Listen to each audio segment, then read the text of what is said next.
물론 여긴 국민 라디오.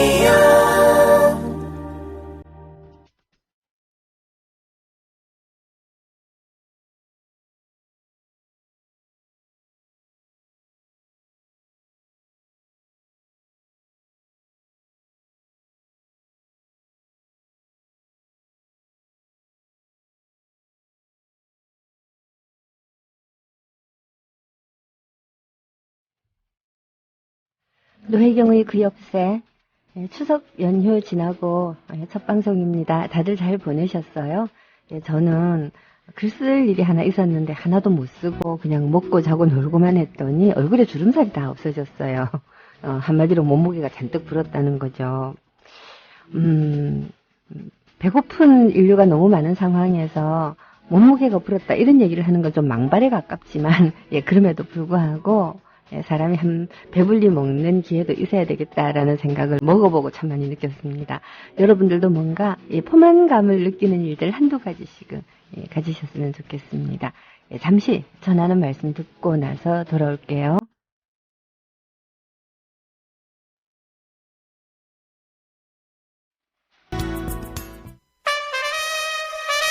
국민라디오 개국부터 지금까지 쭉 우리 대리운전 1544-941 국민 대리운전.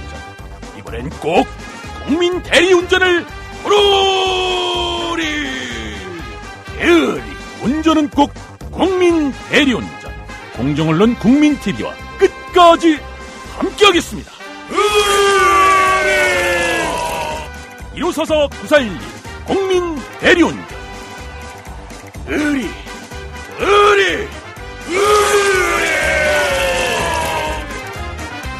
1544-941 국민 대리운전.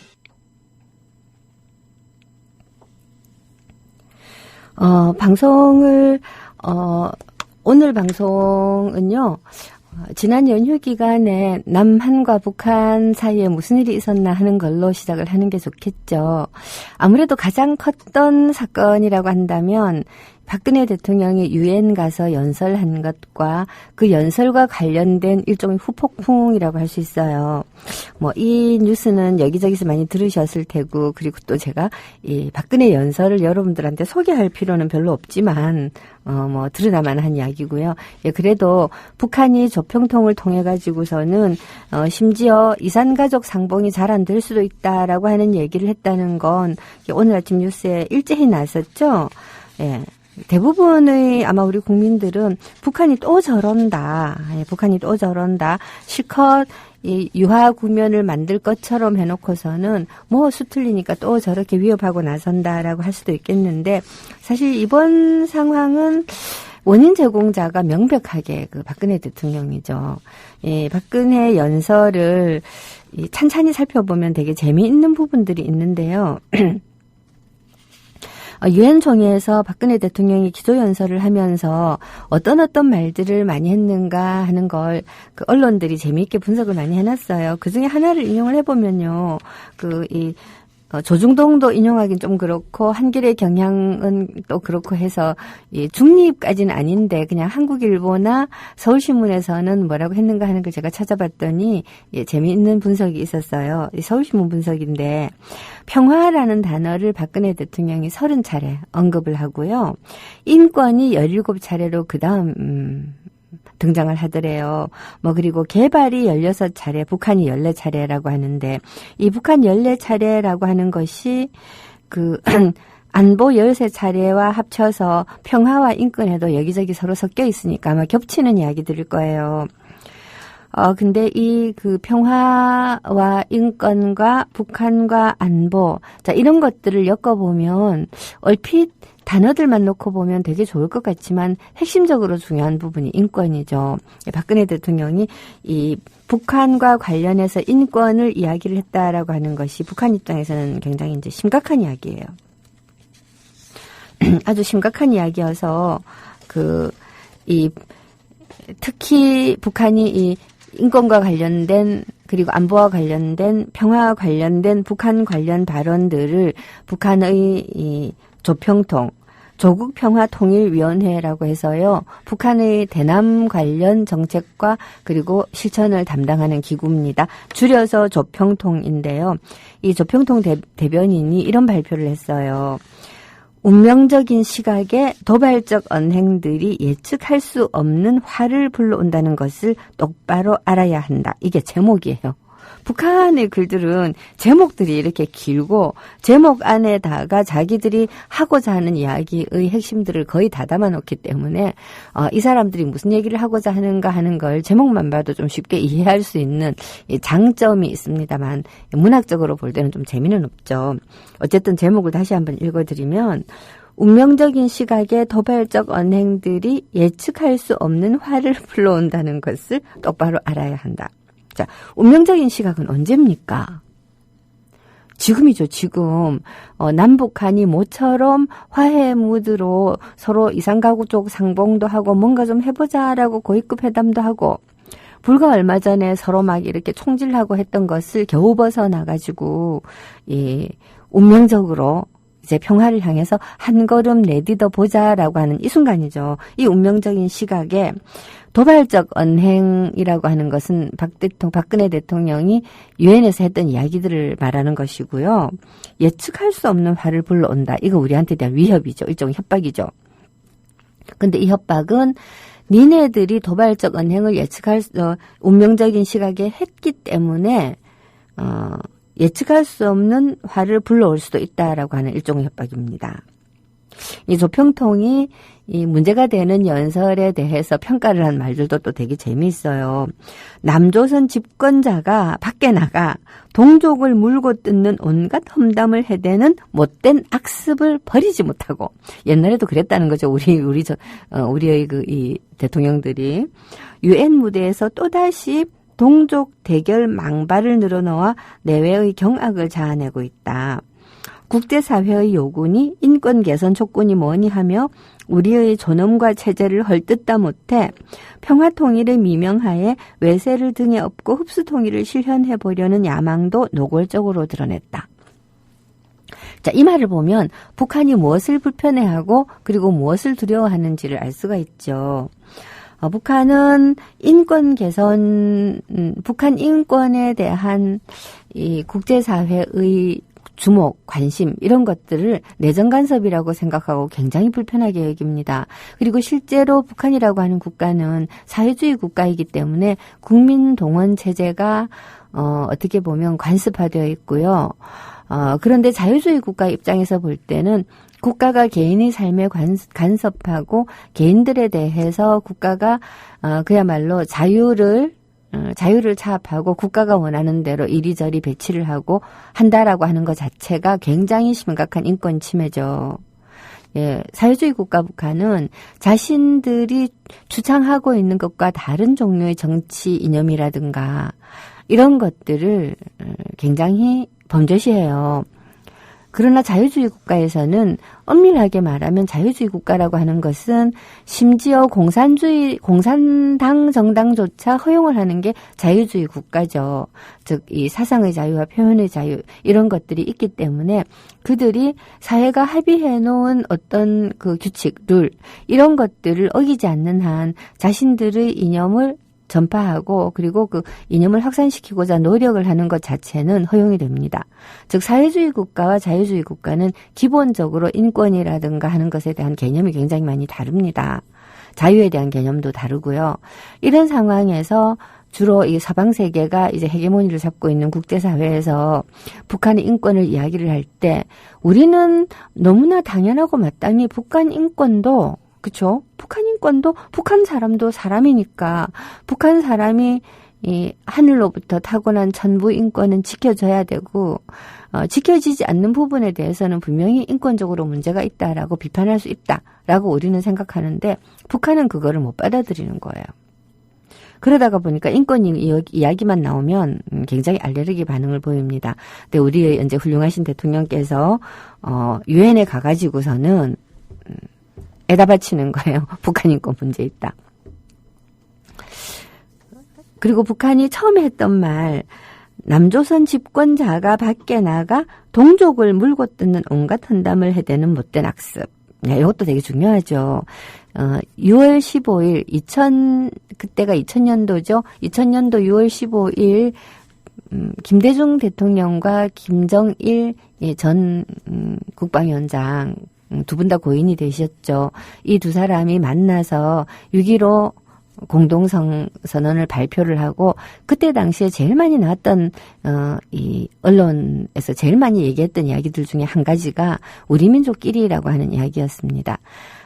이미 노태우 대통령 무렵에 남한과 북한 사이의 교역이라든가 여러 가지 문제들에서 우리 민족끼리 민족 내부의 문제라고 하는 어떤 그런 국제사회에서 용인해 주어야만 하는 어떤 원칙을 세워놓고서 관세라든가 또 그 밖에 여러 가지 복잡한 문제들을 많이 피해 갔었는데요.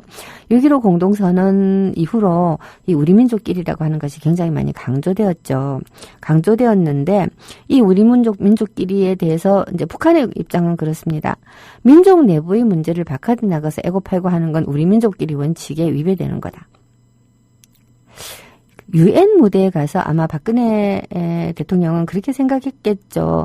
우리와 이마에 위에 머리를 이렇게 이 전선을 맞대고 있는 저 북한이라고 하는 하나의 새로운 다른 국가. 이 다른 국가가 언제나 우리의 안보를 위협하고 있기 때문에 평화와 안보와 그리고 인권을 강조함으로써 국제 질서 속에서 온전한 두 개의 국가로서 서로 제대로 된 외교 관계를 이어가야 된다라고 좋게 생각을 했겠죠. 하지만 이 좋게 생각하는 무책임한 말들 속에 그동안 우리 남한과 북한이 끊임없이 대결하면서 다투면서 합의해온 여러 가지 원칙들이 상당히 많이 무너지고 있는 거죠. 이러니까 북한이 발끈하는 겁니다. 예, 북한이 이런 식으로 막 분노를 하죠. 우리에 대한 용납할 수 없는 도발이고 어렵게 마련된 북남 관계 개선 분위기를 망쳐놓는 극악한 대결망동. 제가 북한 전공자이긴 하지만 이게 우리 민족의 언어 습관일까 아니면 특별히 북한이 좀 이러는 걸까 하는 것 참 많이 좀 불편한 게 뭔가 하면 이런 왜 부산화 형용사의 과격한 이 수사들 있잖아요. 수식어들. 이런 것들을 북한이 굉장히 많이 쓰는 습관이 있어요. 예를 들어서 용납할 수 없는 도발, 극악한 대결망동. 앞에서도 그런 말 했죠. 물고 뜯는 온갖 험담 못된 악습. 내외의 경악을 자아낸다. 이런 식으로 이야기가 표현이 굉장히 과장돼요. 이렇게 과장된 표현이라고 하는 게 단순히 수사법이다. 원래의 생각은 남한 너가 잘못했다 정도의 감정적인 표현을 하고 싶지만 그러나 이제 일종의 헤게모니 장악과 외교적인 고지선점 내지는 비판의 이 강도를 드러내기 위해서 극악한 망동이니 우리는 너무너무 몹시 아주 기분 나쁘고 화났다라고 이렇게 앞에 수식어를 이따만큼 붙이는 이런 거를 단순히 수사적이다라고만 받아들일 정도로 사실 사람들은 쿨하지가 않거든요. 그런 얘기를 들으면 기분 나빠요. 정말 우리 순이는 착하고 예쁘다라고 엄마가 말할 때는 내가 착하고 예쁘구나라고 생각하는데 우리 순이는 너무 착하고 정말 지랄맞게 예쁘고 정말 가슴이 철렁하도록 착해라고 엄마가 말을 하면 딸이 엄마 정말 오글거리게 왜 그래라고 하면서 마음속으로는 사실은 우리 엄마가 나를 디스하는 게 아닐까라고 생각할 수도 있거든요. 이게 수사가 많아갖고 좋을 거 하나도 없어요. 글을 쓰기를 가르칠 때도 학교에서 이 선생님들이 학생들한테 제일 먼저 가르치는 이야기 가운데 하나가 되도록이면 그래서 형용사 하나 꼭 필요하지 않은 부사는 빼라. 부사는 빼지 못할 경우가 가끔 있지만 형용사의 경우에는 상당 부분 빼도 크게 상관없는 말들이 많거든요. 즉, 이 수사를 되신 대로 자제를 하라는 거죠. 왜냐? 수사를 쓰게 되면 하고자 하는 실사보다는 수사에 관심이 갑니다. 수사에 관심이 가죠.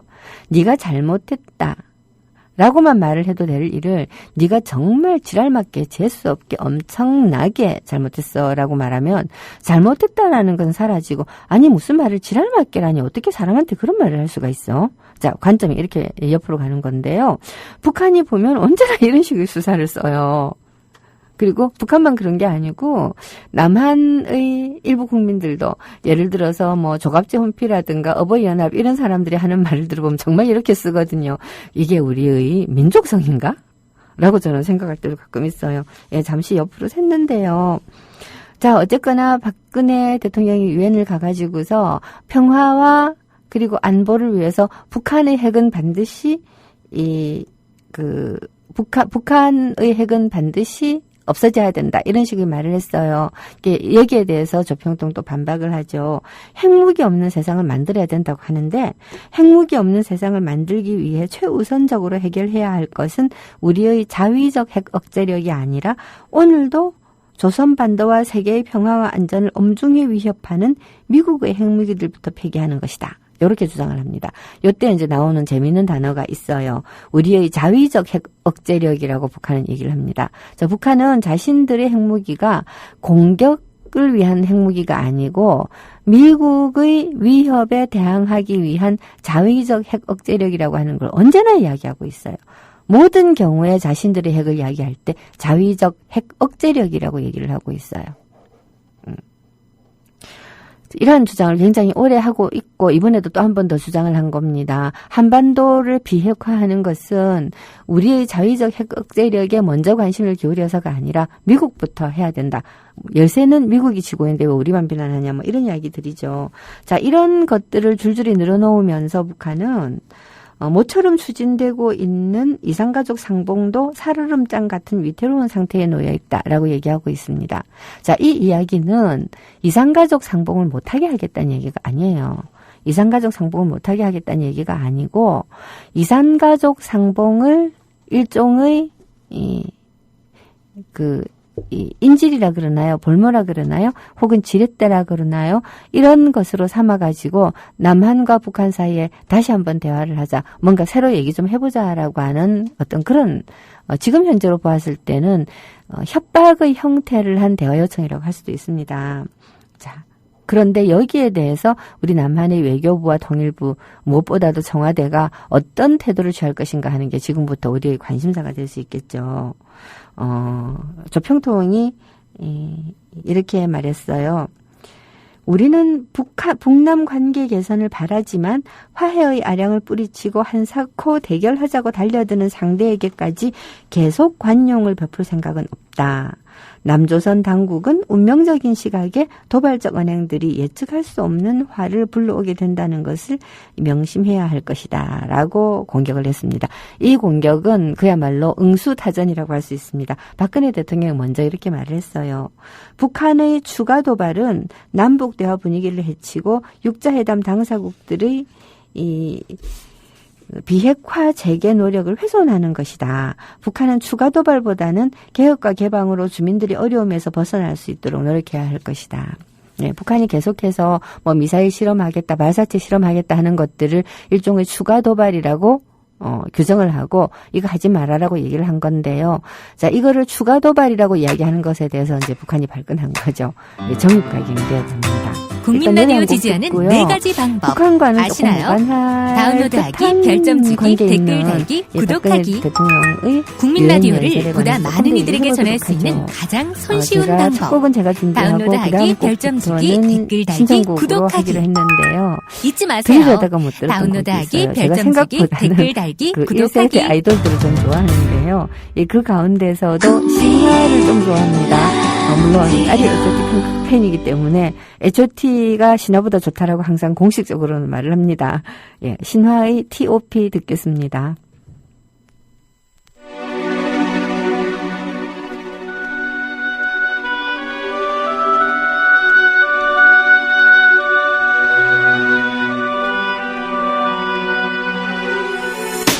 What you gonna do? What I gotta do? Keep me up and making the cash a flash and last. Do you want to see the light or stand alone?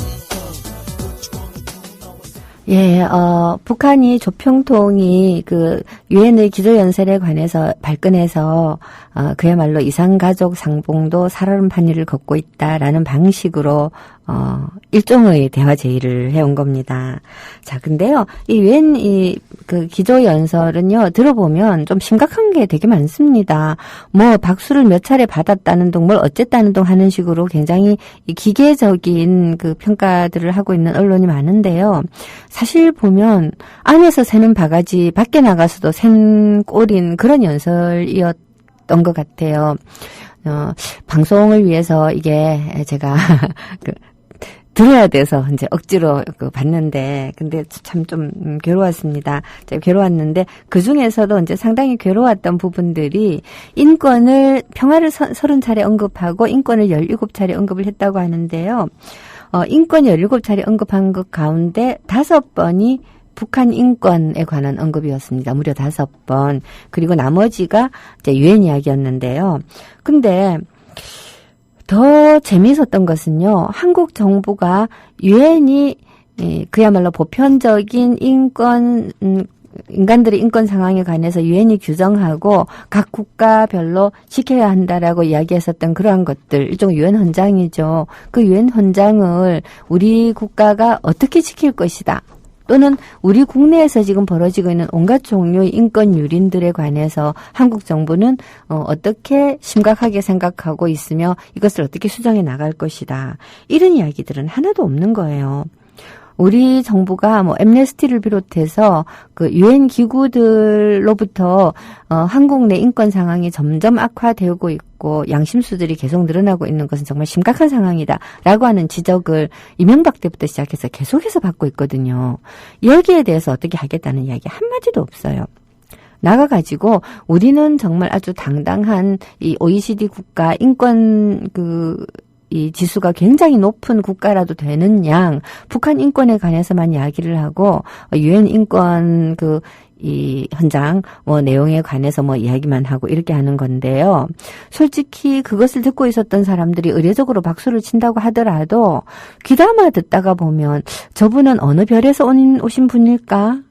왜 자기 나라의 현실과 발바닥이 이렇게 떨어져 있을까라는 생각을 했을 것 같아요. 제 생각에는요. 사실 좀 그렇잖아요.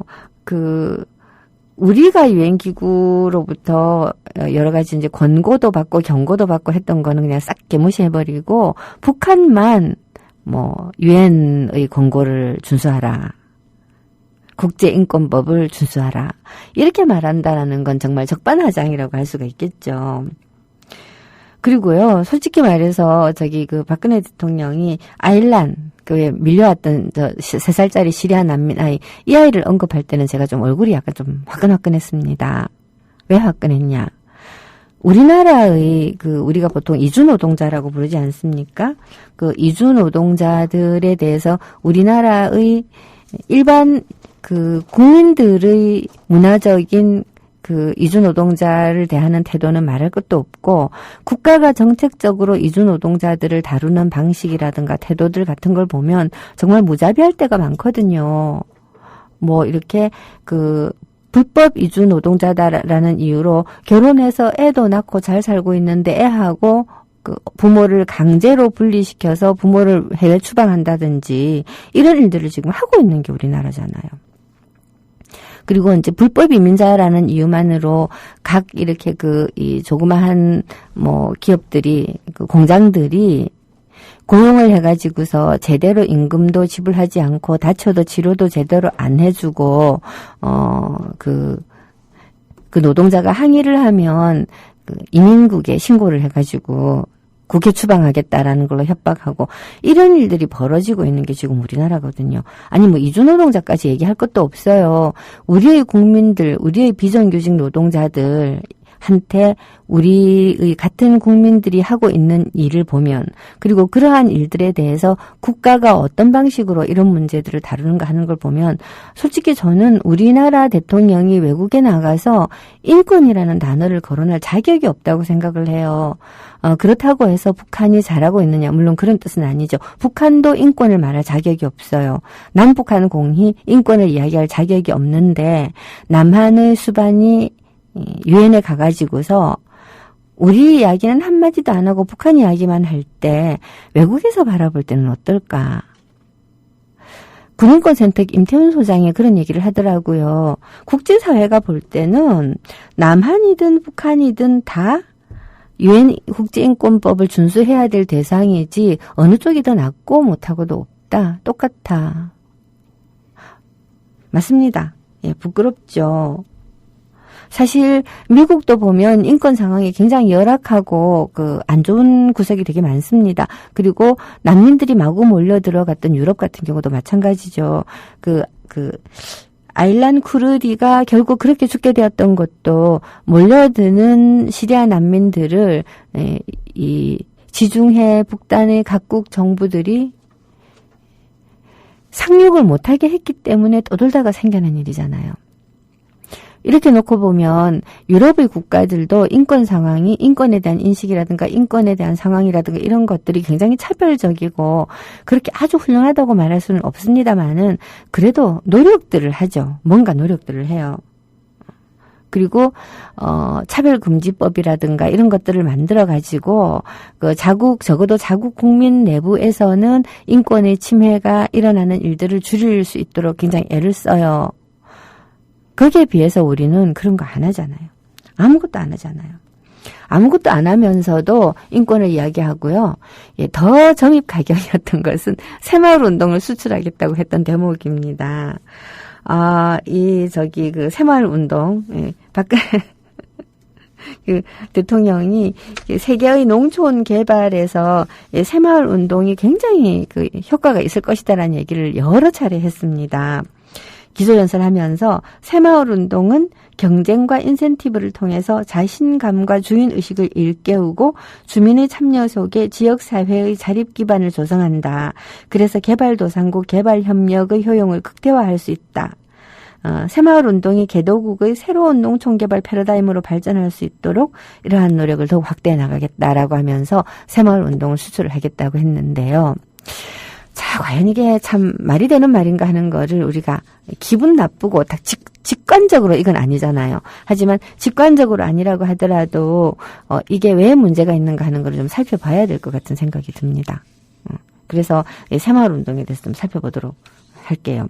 사실 새마을 운동이라고 하는 것은 물론 기본적으로 농촌의 현대화 사업입니다만은 정신운동을 포함하고 있고요. 새마을 운동하고 굉장히 비슷한 운동들이 부끄럽게도 자유주의 국가에서는 별로 없어요.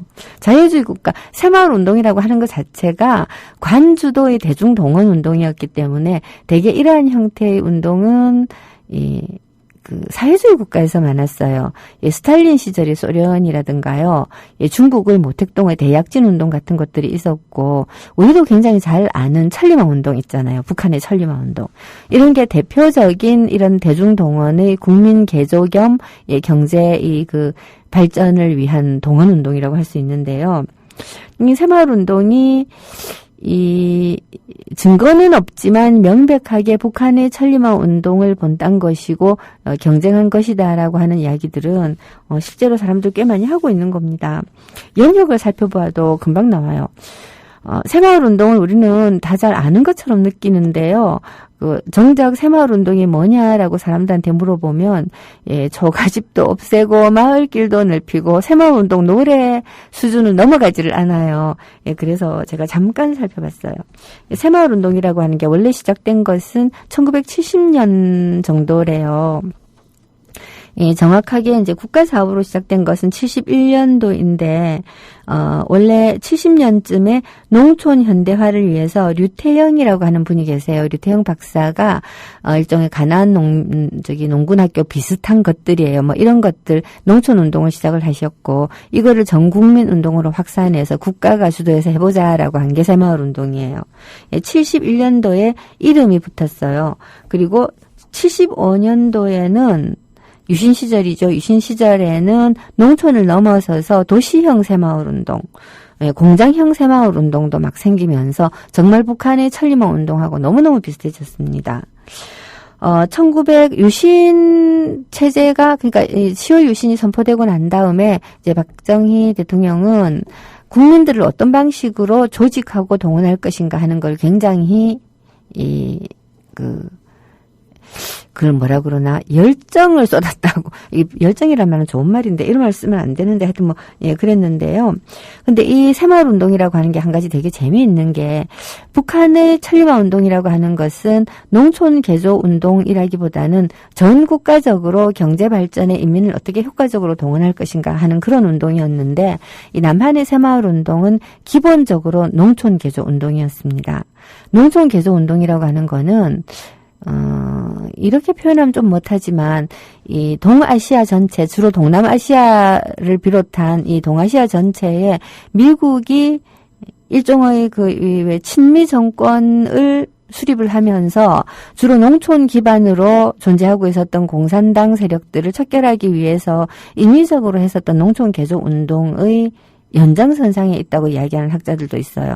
저도 이거는 몰랐거든요. 근데 이번에 하도 박근혜 유엔 연설에서 새마을 운동을 강조를 하길래 도대체 저 새마을 운동을 뭘 가지고 수출을 하겠다는 거냐 하고 살펴봤더니 그런 측면이 있었어요.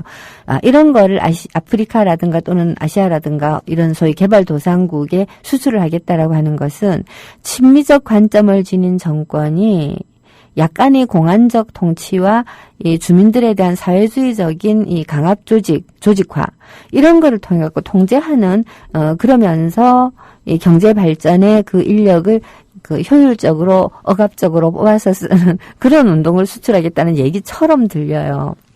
사실 새마을 운동의 결과로 어느 정도 길거리가 깨끗해지고 지붕에 이렇게 벌거지들이 좀 덜 나오고 하는 그런 측면이 있었을지 몰라도요.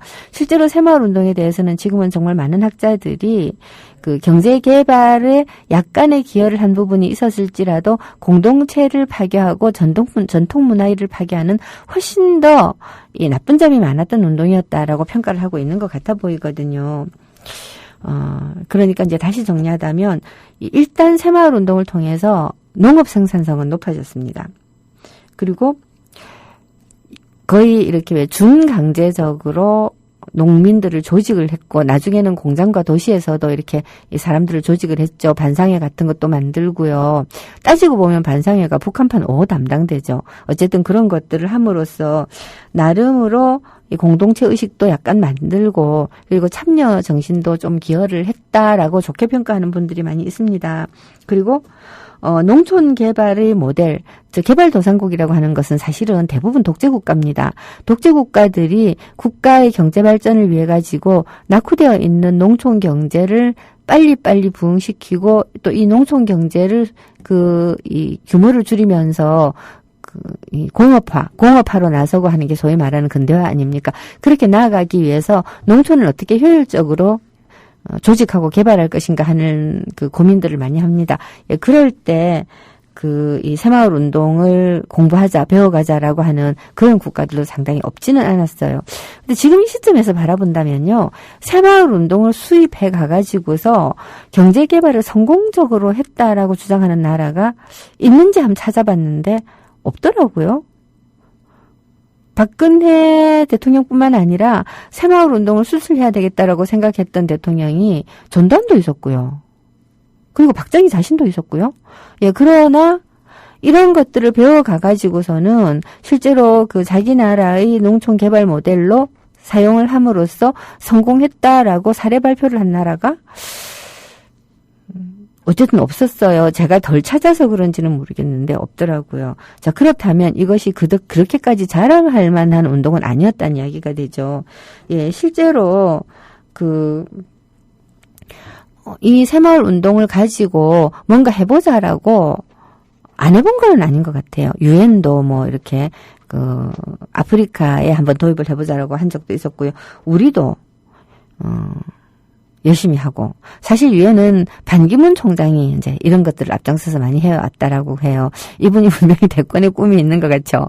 자, 근데 실제로 우리 국내나 국외의 새마을 운동에 대한 평가는 사실은 그렇게 좋지는 않아요. 일단 이 새마을 운동은 그 원형이 일제가 했었던 농촌진흥운동, 뭐 소위 그 버나로드 운동은 이거는 상록수 이런 데 나오는 우리의 그 지식 청년들이 농촌으로 들어가고 계몽 운동 같은 거 많이 하잖아요. 이런 것들이 바탕에 일제가 농촌진흥운동이라고 해서 농촌에 투자를 많이 하고 농민 계몽 운동을 많이 하고 했던 이러한 요소들이 사실은 깔려 있는데요. 이거하고도 엄청 비슷하고 무엇보다도 북한의 천리마 운동하고 되게 대비가 되죠. 굉장히 대비가 됩니다. 겉보기에는 주민들의 자발적 참여를 이끌어낸 것 같았지만 실제로 새마을운동은 대중동원 운동이에요.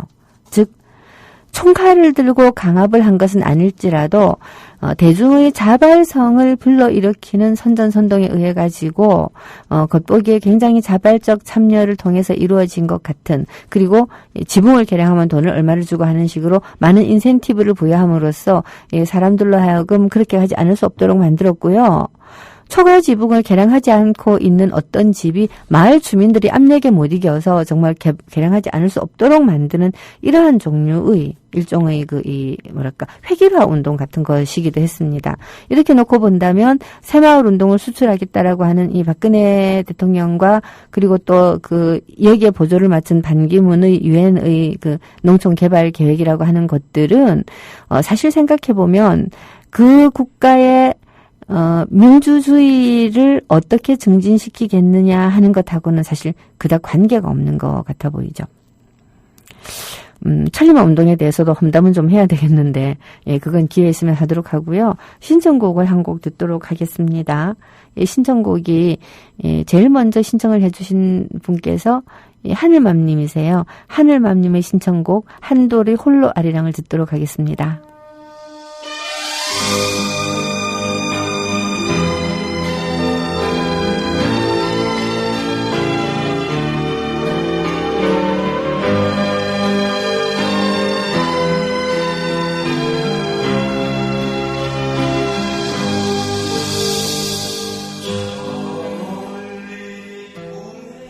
네, 천리마 운동과 대약진 운동에 대해서도 간략하게 설명하는 게 좋겠죠. 사실 군인권센터 임태원 소장이 페이스북에 되게 재밌는 얘기를 이렇게 써서, 제가 이 유엔 연설뿐만 아니라 이 이야기도 오늘 방송에 좀 했으면 좋겠다라고 생각을 한 건데요. 임태원 소장이, 남한이 새마을 운동을 수출하겠다고 하면 북한은 천리마 운동을 수출하겠다고 나서면 정말 어떨까라는 얘기를 하는데요. 관점에 따라서 이 천리마 운동도 사실은 보기 드물게 성공한 운동이에요. 그리고 새마을 운동도 관점에 따라서는 상당히 성공한 운동이라고 할 수 있겠죠. 이게 소련이란다. 북한의 경우에 중국의 마오쩌둥이 대약진 운동이라고 하는 걸 1958년도에 주창을 해가지고 한 61년에서 63년 정도까지 이 농민들을 집단 농장화하고 농촌 개조 운동을 하고자 이렇게 굉장히 애를 씁니다. 근데 이 대약진 운동은 정말 사상 최악의 실패예요. 아사자가 한 3천만 명이 나왔다라는 썰도 있어요. 중국 인구가 비록 많기는 하지만 3천만 명이 굶어 죽었다는 건 정말 끔찍한 일이죠.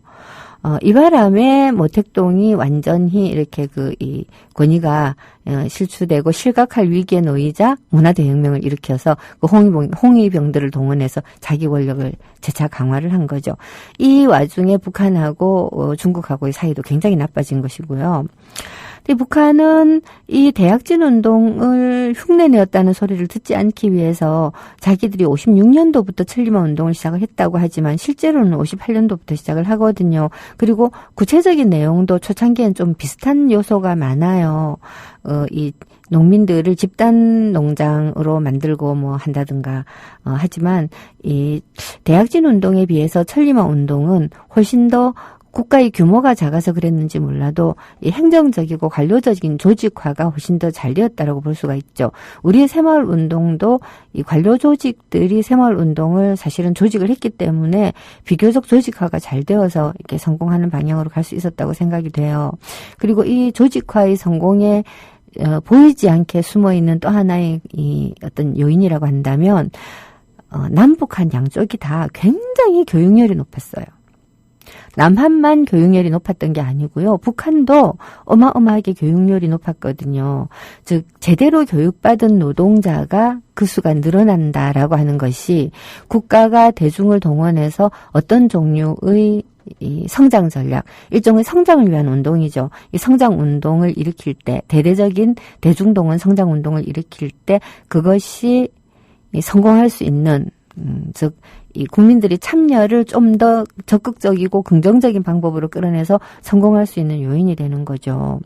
지금 게시판에 보니까 그 바보 은주님께서 가나 사람들이 새마을운동 조끼 입고 와서 웬 새마을 조끼냐고 물으니 새마을운동 공부하러 왔다고.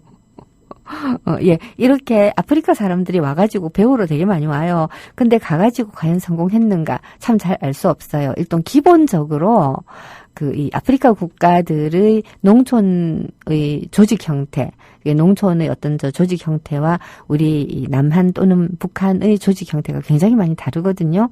다르고 문화가 다르고 그리고 무엇보다 교육 수준이 차이가 있죠. 그래서 어떻게 하고 있는지 되게 궁금하고요. 이번 기회에 찾아봤는데 바본주님 가나가 성공하고 있다는 기사를 보지는 못한 것 같아요. 제가 더 열심히 찾아보면 되겠지만 적당히 찾아보긴 했어요. 솔직히 마음속에서 그게 성공을 어떻게 해라고 하는 편견이 좀 있어서요. 정말 여하튼 이 천리마 운동과 대약진 운동에 비해서 천리마 운동은 비교적 성공한 운동이어서 북한은 천리마 운동을 1958년에서 91년 사이에 굉장히 대대적으로 일으키고 그리고 천리마 운동 영웅들에 관한 이 이야기들도 무지무지하게 만들어내어서 사람들이 단순히 국가가 시키니까가 아니라 마음속에서 나도 영웅이 한번 되어볼 테야라고 하는 자발적 어떤 그 목적을 지니고 막 이게 생산 증산 운동에 마구 뛰어들고 하게끔 만들었습니다. 이때 당시에 쓰여진 북한의 시들을 보면요. 무지 재밌어요. 하늘의 별들도 다 아는 처녀 뭐 이런 제목의 시들이 있는데 이게 뭔 소린가 하면 원래 어떤 마을에서 이 돌이 굉장히 많은 야산을 일구어서 땅으로 만들어내는데 이 처녀가 생산 목표를 그 지역 주민들이 빨리 달성을 못하니까 남들 다 잠든 밤에 밤하늘의 별들만 내려다보는 시간에 나와가지고선 열심히 일을 해가지고서는 원래는 일항을 2개를 만들면 되는 거를 뭐 수십 일항을 일구었다. 정말 하늘의 별들도 다 아는 처녀가 되었다. 이런 식으로 영웅으로 만들고 영웅을 찬미하는 그런 시, 그런 소설들이 무지무지하게 많이 나오기도 했죠.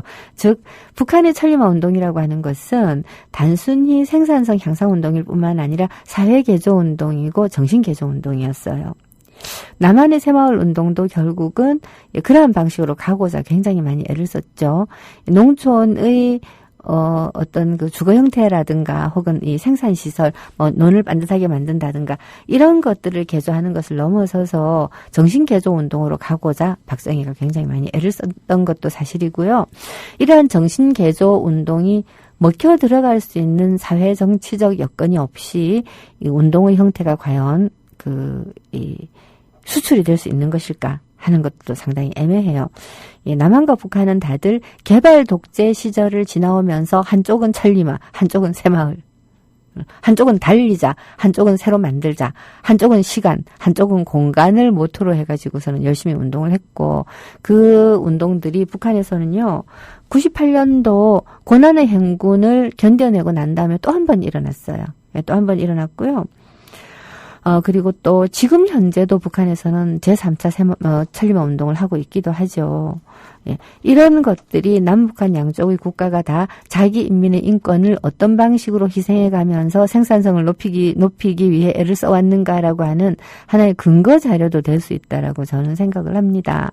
모름지기 운동이라고 하는 것은 어떤 특정한 시기에 그 시기에 딱 들어맞아서 성공을 했던 운동이라고 해서 저는 이 반복 재생산될 수 있다고 생각 안 하거든요. 이야기가 살짝 세지만 우리가 386 세대들 즉 80년대 운동권들이 제발 좀 물러갔으면 좋겠다라고 하는 얘기도 사실은 그래요. 그때 당시에 너무 잘했지만 같은 방식의 운동을 되풀이하게 되면 그때는 역사의 발목을 잡는 행위가 되잖아요. 박근혜 대통령이 새마을 운동을 거듭 이야기하고 있다는 것은 끝없이 퇴행하고 있다라고 하는 말의 다른 표현인 것 같이 느껴집니다. 자, 그나저나 제주불안당님 반갑습니다. 예, 평등 추석은 잘 보내셨나요? 하는데 저기 평등 추석이 아니고 제 입장에서 볼 때는 이 여성 우대 추석이었습니다. 약 올리려고 한 얘기는 아니고요. 예, 여하튼 이 박근혜 마마가 해외 순방 시 반기문 총장을 반반 총장이라고 명명을 하셨어요. 국내 정치와 해외 정치에 반씩 다리를 걸치고 있다고 해서요. 7번이나 만나줘 일약 친박 대망론으로 떴더라고. 예, 맞습니다. 김무성의 대세론을 꺾기 위해서 친박 주자를 일단 그 반기문으로 내세우지만 이 양반 절대로 주자가 못 됩니다. 어느 정도 김무성을 약화시킬 때까지 쓸 거예요. 자, 그렇게 하고 나면 친박의 대표 주자로 누가 뜰 것인가? 저는 요즘 이 최경환 부총리를 좀 주목을 하고 있습니다. 정말 안 좋은 사람인데요. 진짜 안 좋은 사람이에요. 이 이명박 때의 강만식 총리입니까? 의 뒤를 이어서 우리 역사상 가장 악하고 질 나쁜 경제부총리로 기록이 되어야 된다고 저는 생각을 하는데요. 이 양반의 홈페이지에 뭔 일이 있어서 한번 갔더니 완전히 그냥 대권 후보의 홈페이지처럼 꾸며놓고 완전히 그냥 연예인처럼 만들어놨어요. 목적이 딱 눈에 보이는 거죠. 우리가 경각심을 가져야 됩니다. 저쪽 편에서는 김무성을 빼놓고는 이렇다 할 주자가 눈에 보이지 않으니까 어떻게든 개발을 하려고 하고요. 실제로 아시다시피 모든 대외적 여건이 무려 49%를 받고도 우리가 1% 정도를 못 받아서 계속해서 새누리당이 집권할 수도 있는 상황이 됩니다. 자, 이랬을 때 저는 우리 모두가 이런 마음을 가져야 된다라고 생각해요. 우리 편 내부에 내가 누구를 지지한다라고 하는 게 그렇게 중요한 게 아니다라는 마음.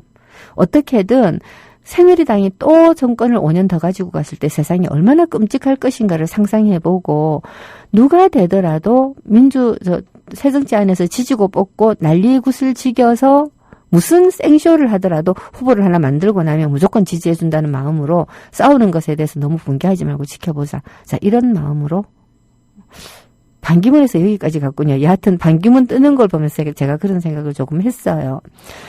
자, 오늘 뇌경의 그 옆에는요. 여기서 마치겠습니다. 내일 뵐게요. 내일요. 제가 처음으로 오퍼레이팅을 좀 연습을 해볼 생각이니까 내일은 많이 버벅거릴 겁니다. 기대해 주세요.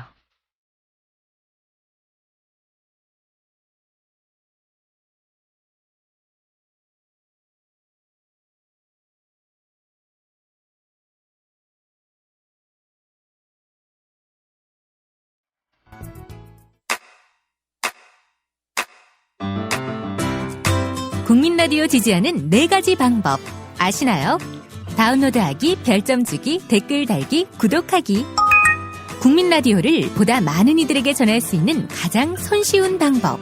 다운로드하기, 별점 주기, 댓글 달기, 구독하기. 잊지 마세요.